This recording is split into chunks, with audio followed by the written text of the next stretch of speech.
Hello friends, SK win டிஎன்பிஎஸ்சியின் கனிவான வணக்கங்கள். நான் உங்கள் கார்த்திக். இன்றைக்கி நம்மளோட கரண்ட் அஃபேர்ஸ் சீரீஸில் நவம்பர் மாதத்தை பற்றி பார்த்துட்ருக்கோம். நவம்பர் 5 மற்றும் 6வது நாளோட நடப்பு நிகழ்வுகளை பற்றி பார்க்குறோம். வாங்க வீடியோக்குள்ளே போகலாம். அதுக்கு முன்னாடி என்னோடய சேனலை சப்ஸ்கிரைப் பண்ணுங்கள். Thank you friends. வாங்க வீடியோக்குள்ளே போகலாம். தமிழகத்தில் வாக்காளர் பட்டியல் சிறப்பு தீவிர திருத்தப் பணி, that means SIR, special intensive revision. ஓகேவா? இந்த ஒரு வார்த்தை எஸ்ஐஆர் அப்படின்னா என்ன? ஏன்னா இப்போ தான் பூம் ஆகிட்டுருக்க ஒரு ட்ரெண்டிங்கான நியூஸ் இது. எஸ்ஐஆர், ஸ்பெஷல் இன்டென்சிவ் ரிவிஷன், சிறப்பு தீவிர திருத்தப் பணி. எதை? வாக்காளர் பட்டியலை, எலக்டோரல் லிஸ்ட்டை ரிவிஷன் பண்ணுறாங்க. ஓகேவா? திருத்துறாங்க. இது தமிழகத்தில் என்றைக்கு நடைமுறைப்படுத்தப்படுது அப்படின்னா நவம்பர் 4, 2025 நாள் முதல் இதை தொடங்குறாங்க தமிழகத்தில். ஓகேவா? இது இப்போ புதுசாக நடத்துறது ஒன்றும் இல்லை.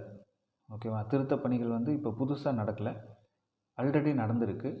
2002 மற்றும் 2005 ஆகிய 2 வருடங்களில் ஏற்கனவே நம்மளோட வாக்காளர் பட்டியலை திருத்தியிருக்காங்க. அந்த திருத்தம் மேற்கொண்ட அந்த பட்டியலை பேஸ் பண்ணி தான் இப்போ 2025 எஸ்ஐஆர், ஓகேவா, ஸ்பெஷல் இன்டென்சிவ் ரிவிஷன் நடைபெற்று கொண்டிருக்கிறது. ஓகே, தெரிஞ்சுங்க. இதில் என்னென்னா எஸ்ஐஆரை பற்றி அப்ரிவேஷன் கேட்கலாம். இதுக்கு முன்னாடி தீவிர திருத்த பணிகள் எந்த ஆண்டு மேற்கொள்ளப்பட்டது? 2002 மற்றும் 2005. அதோட கூடுதலாக இந்தியாவோட தலைமை தேர்தல் அதிகாரி, அதாவது தலைமை தேர்தல் ஆணையர், ஓகேவா, அவர் பேர் என்ன? திரு ஞானேஷ்குமார். தமிழகத்தில் ஒவ்வொரு மாநிலத்திற்கும் தேர்தல் நடத்தும் அதிகாரி ஒருத்தர் இருப்பார். அது மாதிரி தேர்தல் தலைமை, அதாவது மாநில தேர்தல் தலைமை ஆணையர் ஒருத்தவங்க இருப்பாங்க. ஓகேவா? ஸோ தேர்தல் நடத்தும் அதிகாரி, அதில் வார்த்தையிலேருந்தே தெரியுது. ஓகேவா? தலைமை தேர்தல் அதிகாரின்னு சொல்லலாம். சீஃப் எலக்டோரல் ஆஃபீஸர் ஒருத்தவங்க இருப்பாங்க.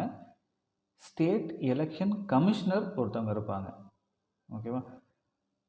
இந்த இதில் தமிழகத்தோட சீஃப் எலக்டோரல் ஆஃபீஸர், தலைமை தேர்தல் அதிகாரி யார் அப்படின்னா திருமதி அர்ச்சனா பட்நாயக். தமிழகத்தோட தலைமை தேர்தல் ஆணையர், மாநில தலைமை தேர்தல் ஆணையர், தமிழ்நாடு ஸ்டேட் எலெக்ஷன் கமிஷனர் யார் அப்படின்னா திருமதி ஜோதி நிர்மலா சாமி. ஓகே, இதை தெளிவாக புரிஞ்சுக்கிங்க. ஒவ்வொரு மாநிலத்துக்கும் இந்தியாவுக்கு தலைமை தேர்தல் ஆணையர் ஒருத்தர் இருக்கார். அவர் பேர் திரு ஞானேஷ்குமார். ஒவ்வொரு மாநிலத்திற்கும் மாநில ஆணையர் ஒருத்தவங்க இருப்பாங்க, தேர்தல் ஆணையர் ஒருத்தவங்க இருப்பாங்க, தலைமை தேர்தல் அதிகாரி, அதாவது தேர்தலை நடத்தக்கூடிய பொறுப்பு, ஓகேவா, அவங்க ஒருத்தவங்க இருப்பாங்க. ஸோ இதை பேஸ் பண்ணி பார்த்தோம் அப்படின்னா தலைமை தேர்தல் ஆணையர் திருமதி ஜோதி நிர்மலா சாமி, தேர்தல் அதிகாரி அர்ச்சனா பட்நாயக். நெக்ஸ்ட்டு, இந்தியாவின் தேசிய பாடல் வந்தே மாதரம் பாடல் இயற்றப்பட்டு 150 ஆண்டுகள் ஆகின்றன. ஓகே, இந்திய சுதந்திர போராட்டத்தின் தாரக மந்திரமாக விளங்கியது வந்தே மாதரம் பாடல்.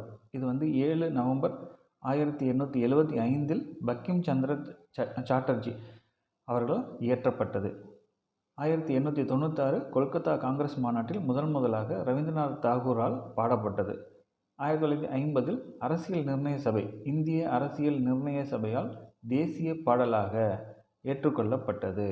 ஸோ இது வந்தே மாதரம், இந்த இதை பேஸ் பண்ணி, இந்த நம்ம நாட்டோட தேசிய பாடலை பேஸ் பண்ணி நிறைய கொஷின்ஸ் டிஎன்பிஎஸ்சியில் கேட்டிருக்காங்க. ஓகேவா? இந்திய தேசிய இயக்கங்கள், ஓகேவா, இந்தியன் நேஷ்னல் மூமெண்ட், அந்த இதில் அந்த டாப்பிக்கில் வந்தே மாதரம் பற்றி நிறைய கேள்விகள் வந்திருக்கு. வந்தே மாதரம் ஃபஸ்ட்டு என்ன அப்படின்னா, வந்தே மாதரம் அந்த சுதந்திர போராட்டம் நடந்துகிட்டு இருக்கும்போது வந்தே மாதரம் பாடல் தான் ரொம்ப ரொம்ப பிரபலமாக இருந்தது. ஓகேவா? அதை யார் எழுதுனது? இது ஒரு கொஷின் கேட்டு இருந்திருக்காங்க. பங்கிம் சந்திர சாட்டர்ஜி. எந்த வருஷம் இயற்றப்பட்டது? 1875. அது மட்டும்தான் நம்மளுக்கு தெரியும். நவம்பர் 7, 1875. ஓகேவா? இது முதலில் எந்த வருடம் பாடப்பட்டது? இது ஒரு கேள்வி கேட்டிருக்காங்க. 1896. எந்த காங்கிரஸ் மாநாட்டில் பாடப்பட்டது? 1896 நடைபெற்ற கொல்கத்தாவில் நடைபெற்ற காங்கிரஸ் மாநாட்டில் முதலாக பாடப்பட்டது. யார் பாடினார்? ரவீந்திரநாத் தாகூர் பாடினார். இயற்றுனது பங்கிம் சந்திர சாட்டர்ஜி. அதை பாடியது ரவீந்திரநாத் தாகூர். ஓகேவா? நமது தேசிய கீதத்தை இயற்றியது ரவீந்திரநாத் தாகூர். ஓகேவா? அதுக்கும் கன்ஃபியூஸ் ஆகிக்கக்கூடாது. இந்த வந்தே மாதரம் என்ற பாடலை 1950 இந்திய அரசியல் நிர்ணய சபையால் தேசிய பாடலாக அங்கீகாரம் அளிக்கப்பட்டது, ஏற்றுக்கொள்ளப்பட்டது. ஸோ இதில் கண்டிப்பாக நிறைய கொஷின்ஸ் வருது. அதோட 150வது வருடத்தை சிறப்பிக்கும் விதமாக நாடெங்கிலும் நவம்பர் 7 முதல் நவம்பர் 26 வரை அந்த பாடலை பாடுவதற்கு, அது தொடர்பான நிகழ்ச்சிகளை நடத்துவதற்கும் ஏற்பாடுகள் செய்யப்பட்டுள்ளது. நவம்பர் 26 அப்படிங்கிறது நேஷ்னல் லா டே. ஓகேவா? அரசியலமைப்பு சட்ட தினம். ஓகே, அதையும் ஞாபகம் வச்சுக்கணும். நெக்ஸ்ட்டு, அலையாத்தி காடுகளின் தூய்மை பணியாளர்களாக கருதப்படும் விலங்கு எது அப்படிங்கிற கேள்விக்கு பதில் குள்ள நரிகள். இது எதனால் அப்படின்னா, சமீபத்தில் தமிழ்நாட்டோட பிச்சாவரம் சதுப்பு நில காடுகளில் பொன் நிற குள்ள நரிகள் காணப்படுகிறது அப்படின்னு சொல்லிட்டு ஒரு நியூஸ் வந்திருக்கு. ஸோ அந்த நியூஸில் அந்த பொன் நிற குள்ள நரிகள் அப்படிங்கிறது தான் அது ஒரு நியூஸ். இதில் என்னென்னலாம் சிறப்பாக பார்க்கப்படும் அப்படின்னா, நார்மலாக நம்மளுக்கு தெரிஞ்சது ஸ்கூல் புக்ஸில் இருக்கிறது சதுப்பு நில காடுகள், ஓகேவா, மாங்குரோவ் காடுகள் அல்லது அலையாத்தி காடுகள்னு சொல்லி கேள்விப்பட்டிருக்கோம். சுரப்புன்னை காடுகள் அப்படிங்கிற அந்த ஒரு வார்த்தை, அதையும் சதுப்பு நில காடுகளை குறிக்க பயன்படும் சொல். சதுப்பு நில காடுகள், மாங்குரோவ் காடுகள் அல்லது அலையாத்தி காடுகள் அல்லது சுரப்புன்னை காடுகள். ஓகேவா? இதெல்லாத்தையும் இது பண்ணிக்கலாம். ஸோ இந்த குள்ள நரிகளோட ஸ்பெஷாலிட்டி என்ன அப்படின்னா, அலையாத்தி காடுகளோட தூய்மை பணியாளர்களாக கருதப்படுகிறது. ஓகே, நெக்ஸ்ட்டு, நியூயார்க் நகரத்தின் மேயராக தேர்ந்தெடுக்கப்பட்ட இந்திய வம்சாவளியை சேர்ந்தவர் யார்? திரு ஜோரான் மம்தானி. ஓகேவா? இதை கொஞ்சம் தெரிஞ்சு வச்சுப்போம். ஏன்னா இப்போ இந்தியாவுக்கும் யூஎஸ்ஏவுக்கும் ரொம்ப கான்ட்ரவர்சி போயிட்டுருக்குல்ல, அந்த நேரத்தில் இந்திய வம்சாவளியை சேர்ந்த ஒருத்தவர் நியூயார்க்கோட மேயராகவே தேர்ந்தெடுக்கப்பட்டிருக்காரு. யார் அப்படின்னா ஜோரான் மம்தானி. ஓகே, நவம்பர் 2 ஒரு புயல் பிலிப்பைன்ஸ் நாட்டை தாக்கியது. அந்த புயலோட பேர் என்ன? கால்மேகி புயல். அக்டோபர் மாதம் இந்தியாவை தாக்கிய புயலோட பேர் மோன்தா. அக்டோபர் மாதம் ஜமைக்காவை தாக்கிய புயல் பேர் மெலிசா. அது மெலிசான்னு பேர் மட்டும்தான் மெலிசா, பட் ஆனால் ஜமைக்காவை உருக்குள் வச்சிருச்சு. அந்தளவுக்கு ஹெவியாக தான் இருந்தது. ஸோ இது பிலிப்பைன்ஸ் தாக்கிய புயலின் பெயர் என்ன?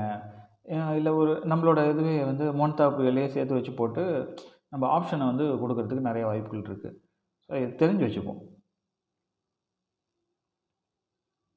தமிழ்நாடு குளோபல் ஸ்டார்ட் அப் மாநாடு 2025. ஸ்டார்ட் அப் அப்படிங்கிறது புத்தொழில், புத்தாக்கம். ஓகேவா? புத்தாக்க மாநாடு அப்படின்னு கூட எடுத்துக்கலாம். Tamil Nadu global startup summit 2025 எங்கே நடந்தது அப்படின்னா ஐஐடி சென்னை. ஓகே, இதில் புத்தொழில் அதாவது ஸ்டார்ட் அப் நிறுவனங்களுக்கான சூழல் அமைப்பில் உலகளவில் இந்தியா எத்தனாவது இடம் அப்படின்னா 3வது இடம் வகிக்கிறது. ஓகே ஃப்ரெண்ட்ஸ், தேங்க்யூ ஃபார் வாட்சிங் திஸ் வீடியோ. கண்டிப்பாக கரண்ட் அஃபேர்ஸ் ரிலேட்டடாக நம்ம நியூஸ் பேப்பர் படிச்சுக்கிட்டே இருக்கணும். ஸோ நியூஸ் பேப்பர் படிக்க முடியல, அதுலேருந்து எடுத்த ஒரு சில துணுக்குகள் தான் இது, செய்தி துணுக்குகள் தான் இது, நியூஸ் பிட்ஸ். ஓகே, ஸோ இதை கண்டினியூஸாக நம்ம சேனலில் போட்டுட்ருக்கேன், பாருங்கள். Thank you friends. லைக் பண்ணுங்கள், ஷேர் பண்ணுங்கள் அண்ட் சப்ஸ்கிரைப் பண்ணுங்கள். தேங்க்யூ.